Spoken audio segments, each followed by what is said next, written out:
Voiture qui prend la fuite après avoir renversé un policier, tiré dans les pieds qu'on voit pas. Ça tire très vite maintenant à l'américaine.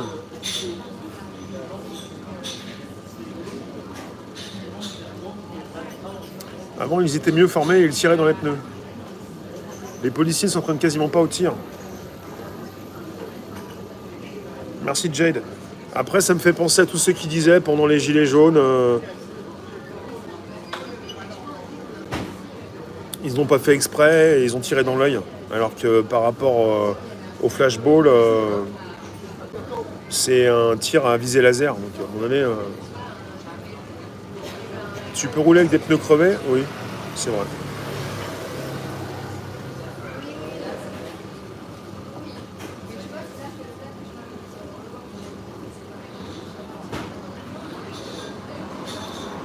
Est-ce qu'on a encore le droit de se poser des questions? Ben, je vous en pose. Hein, ils tirent souvent dans des endroits du corps qui permettent pas au corps de rester vivant, voilà. Et on était avec une voiture volée. Voilà, ça justifie pas forcément de tuer des gens, mais bon. Après, on est avec quelqu'un qui a pris sa voiture pour taper sur la police. Tu n'as qu'à respecter la loi et tu n'auras pas de problème. Non, mais ça, c'est dans tes rêves, Pépère. On respecte les lois, nous, et on a quand même des problèmes. Les politiques respectent pas les lois, ils n'ont pas de problème. C'est quoi cette histoire de respecter les lois, t'auras pas de problème? C'est un petit peu comme ceux qui vont encore nous dire « je n'ai rien à me reprocher, ça ». Je sais pas si vous avez connaissance des lois. Plus on s'en rapproche, plus on comprend que beaucoup ne sont pas corrects. Et Carmo, non, on a un agenda, on peut pas. Tu sais très bien puisqu'on fait pas le truc ensemble. Donc on peut pas passer te voir, Carmo. J'ai répondu à Carmo. Normalement, c'est en dessous de la ceinture, c'est-à-dire les jambes. La légitimité de défense, c'est clair, uniquement s'il y a proportion bon sang. Bah, la voiture a voulu taper la police, un policier. Peut-être qu'il y a proportion, comme tu dis.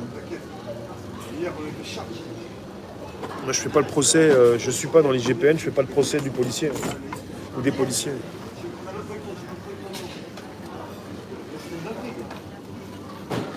Non, mais c'est le type qui vient de me dire, ils n'ont qu'à.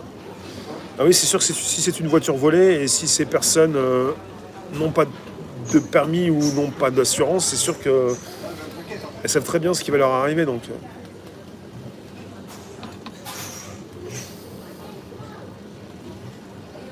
On est dans une école de police, ils apprennent de ne pas tirer sur l'habitacle.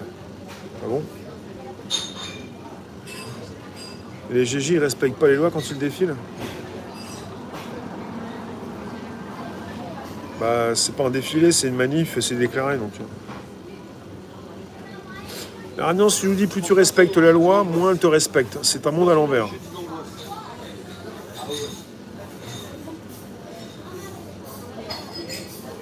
Ces personnes auraient pu, dans leur fuite, tuer plusieurs piétons.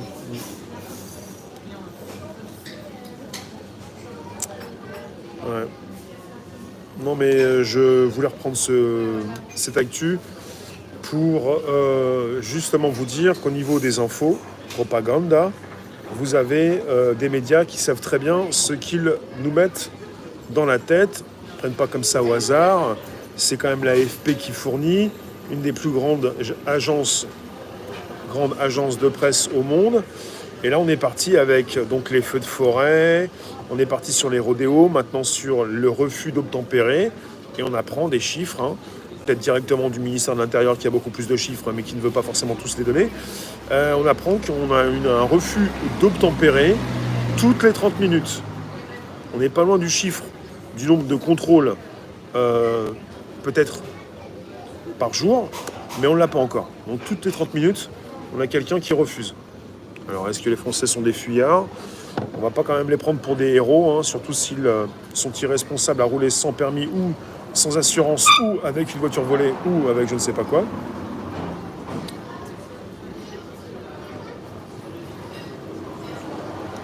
Non, mais je ne suis pas en train de faire le procès de l'actu, là.